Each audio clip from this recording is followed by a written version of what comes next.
Pěkný den. Byli jsme se podívat na první Poruxy víkendu a tak to je pro vás máme pár záběrů, které by vás mohly zajímat. Jejich kvalita není úplně dobrá, ale věříme, že představa se z nich udělá dá. Ti Poruxové jsou strašní. To je prostě hrůza. To se nedá popsat. To musíte vidět.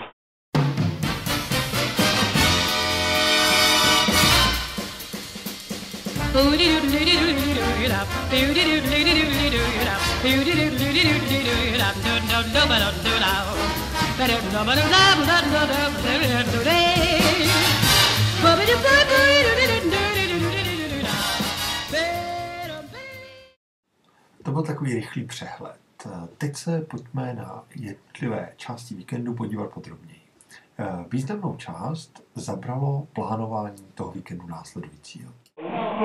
Jenom mezi námi chceme dostávat neděle, aby jsme věděli, jako, jak moc se tady chceme, jak moc se musíme takhle jako šouknout. Takže měli byste jenom se část 7, ne?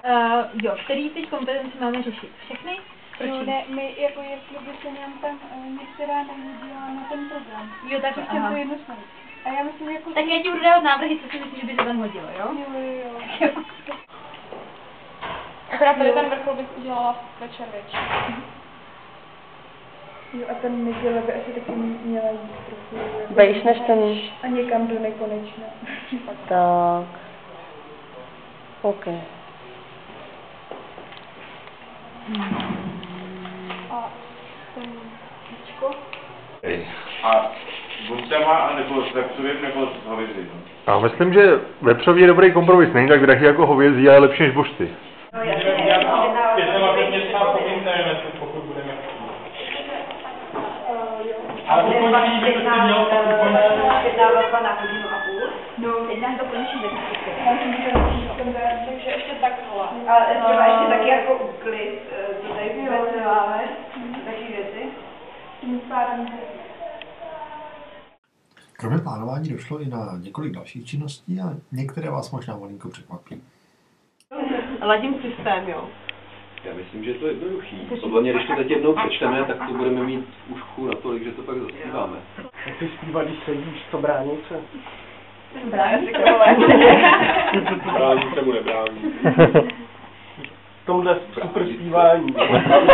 Jo. 3, 4. What is this? This is no bend. Come on, man. Myslíš, že to je červený? Come on, crew.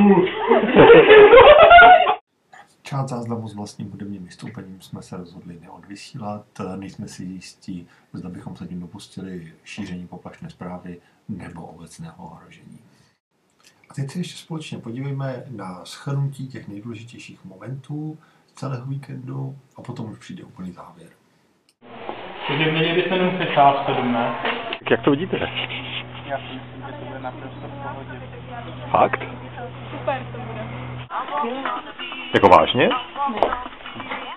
Bude to skvělý. Na úplný závěr tu máme několik záběrů, které by mohly být praktické.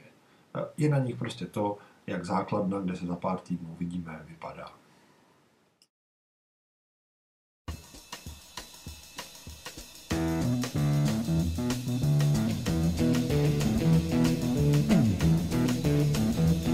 You know the day destroys the night, night divides the day.